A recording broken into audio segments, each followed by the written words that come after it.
Hey YouTubers, and welcome back to another Dragon Ball Super discussion video, and today I'm joined by Nathan, or Frozen Particle. Nathan, why don't you say hello to everyone? Hello. Okay everybody, so before we get started here, I'm going to link in the description section below a video that Nathan put out very recently about how he would actually fix the Fukatsu no F arc of Dragon Ball Super. No, wait, not the arc, the movie, right? It was the movie. But okay, yeah, so I'm going to link that in the description section below. If you have not seen that yet, guys, please make sure to go watch that. It's a really amazing video. He makes some really good points about how you could have made that movie so much better. So anyway, Nathan, that was a really good video, by the way. I haven't necessarily told you that over the call yet, so we'll just do that now. Anyway. Thank you. So today we're going to actually be talking about something that's, it's a little out there, but it's a good question for one reason or another. But why was Yajirobe the only one who was allowed to survive the android's attack that we didn't know?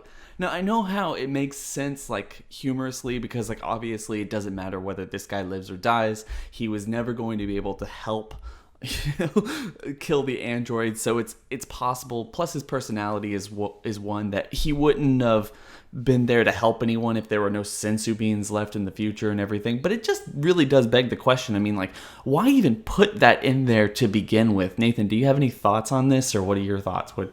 Do you like it? Do you think it's a good idea? I'm pretty indifferent on it, to be honest. It's out of everyone else, I guess it's kind of funny in a way, if, we have to bring a character back, who's it going to be? The most useless character in the series, But, I don't know, it's weird, and I don't think they're going to do anything with it, but if they do, I'll be very excited.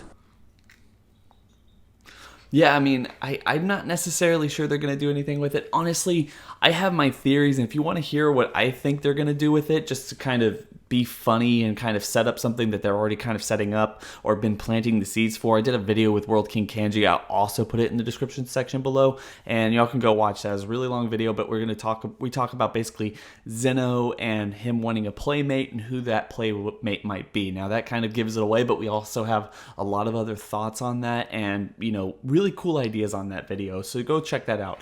But basically, I feel like, if you're going to bring Yajirobe back, I don't necessarily know what it brings to the table, at least, at least for just being just a brief, very, just very pointed comedic moment for one degree or another. But you could have achieved the same thing with Master Roshi, Oolong, and Puar, who I believe, if they're going to go off the History of Trunks timeline special, those guys are still alive, or at least they were supposed to have been still alive in the submarine at that point. So, why haven't we seen them? Toriyama forgot about them. That is just, the easiest answer for everything. I mean, honestly, do you think they're still alive? I obviously, Roshi's immortal, quote-unquote immortal, for one degree or another. I mean, they weren't fighting the androids, they wouldn't have fought Goku, but that would actually be really cool to see. Do you think it would actually be kind of cool to see that Master Roshi actually died when he tried to approach Black Goku, because obviously you'd get mixed up, right? Yeah, I think that would be really awesome to see, actually, and quite sad, because Master Roshi is a fan favorite, and seeing him die, even though it's not very serious because he's not the quote-unquote real Master Roshi, he's just the future Roshi, it's still, it'll still, jerk some tears out of me, But, yeah, I don't see Oolong surviving, though. If we're talking about, who would survive, I think that Roshi, I believe he's alive because he's immortal, well, as you said, quote-unquote immortal, because, I don't know, but Oolong... He could die. He could die. Yeah, Dragon Ball's weird, but Oolong, I don't see surviving. He's a pig. What's the average lifespan of a pig? Do you know that off the record? I don't. Oh, damn. I think pigs live to a decent lifespan, I think. I mean, I'm not necessarily too sure. But I feel like, so just bringing it back to like Yajirobe and everything, it's like, it to me, it just seems really weird that they bring him back and no one else, especially the people that were already confirmed to still be alive at that point. I mean, like obviously, like I said, if we're going off of History of Trunks special timeline, or ChiChi is still alive.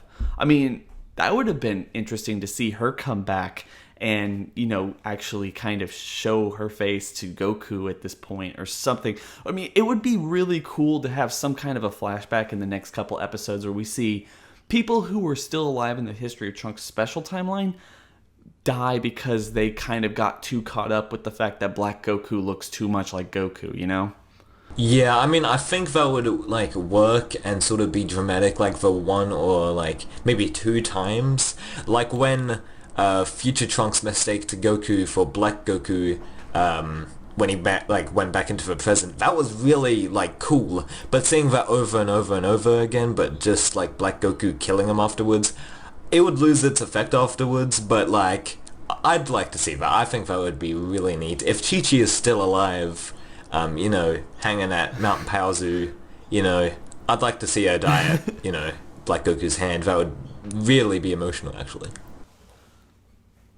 Well, if you ask me, I feel like when you come back with ChiChi, especially like when Black Goku actually killed Bulma, that's a very emotional scene, and everyone really, really talks that scene up a whole lot. But I feel like it missed a whole lot of the weight that it actually could have had, because Black Goku, at that point, they were still kind of, for whatever reason, were still shadowing him in this like black amorphous blob thing, which you didn't necessarily get to see actually Goku killing Bulma, which would have been a very impactful scene for the entire series, just because those two characters are the ones who started out the entire series, and to see one of them actually kill the other in cold blood would have been really interesting to see, but we didn't get that. So I feel like if they were to bring that back to see the student killing his old master, or even his wife to some degree, it doesn't have to be one, but they can probably check one or the other when they go back and try to explain who exactly Black Goku is. I feel like that would be something really emotional and powerful to see for the entire audience, without being too dark, because obviously ChiChi or Master Roshi is still alive in the timeline, like the main timeline, and we know it's all good, and we know that this story is going to work out in the end, and the Trunks' timeline is not staying like this, especially when we have something like the Super Dragon Balls. But those are just my thoughts. Yeah, that's very interesting that you bring up the Bulma Goku killing Bulma, but not really, because he was just sort of black at the time and not really Black Goku. I don't know, but like, yeah, I think that was extremely rushed. Even though people love that scene, I wasn't a huge fan of it, because like, even though it's Bulma, like, it didn't get enough build-up to really, like they're completely different Bulmas, they're from two different timelines. You don't get that same feel and connection, that you would have with, the regular Bulma. Like, so, instead of killing her, like, at the, start of the episode, I think towards the end they should kill her off. But that's just me saying.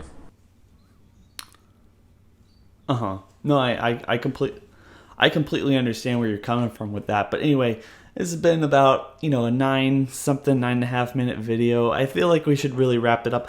Those are the only ones before we do though, those are the only ones I can remember from the History of Trunks timeline that they actually showed being still alive. Are we missing anybody? I mean, Android 17 and 18 were alive, but they got killed by Trunks, but that's about it. No, yeah, like I feel like that's pretty much everyone that we've actually seen who is still alive. And to me, like, just to kind of wrap it up, I feel like it's weird that they chose Yajirobe out of all people, unless, like I mentioned the video I did with Kanji, it's leading to somewhere that potentially will be somewhat funny and give some sort of a genuine payoff at the end. It's really weird that they'd bring him back and not use one of the pre-existing alive characters that they've clearly taken inspiration from the OVA of the History of Trunks special.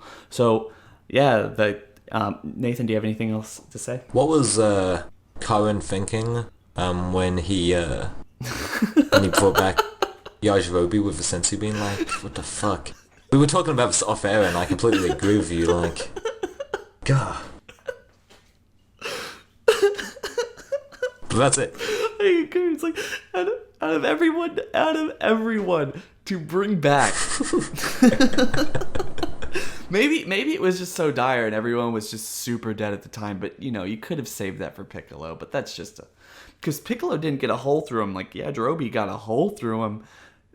Piccolo just got like elbowed in the chest or in the back or something. He just fell over like a bitch. He could have used a sensu bean. Yeah, I completely agree.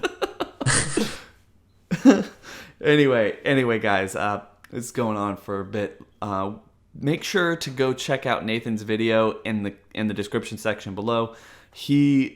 Guys, I cannot stress how awesome, how brilliant that video is. It's really well done. If you want to know exactly how Fukkatsu no F, the movie, could have been done better, that's the video to go check out. And trust me, it'll make you think about some stuff. Be like, wow, you know what? He's absolutely right. They didn't do that movie the best they could have. Anyway, Nathan, thank you so much for being on the channel. You're welcome, man. Anytime. Anyway, guys, we'll catch y'all next time. Don't forget to rate, comment, and subscribe. And bye.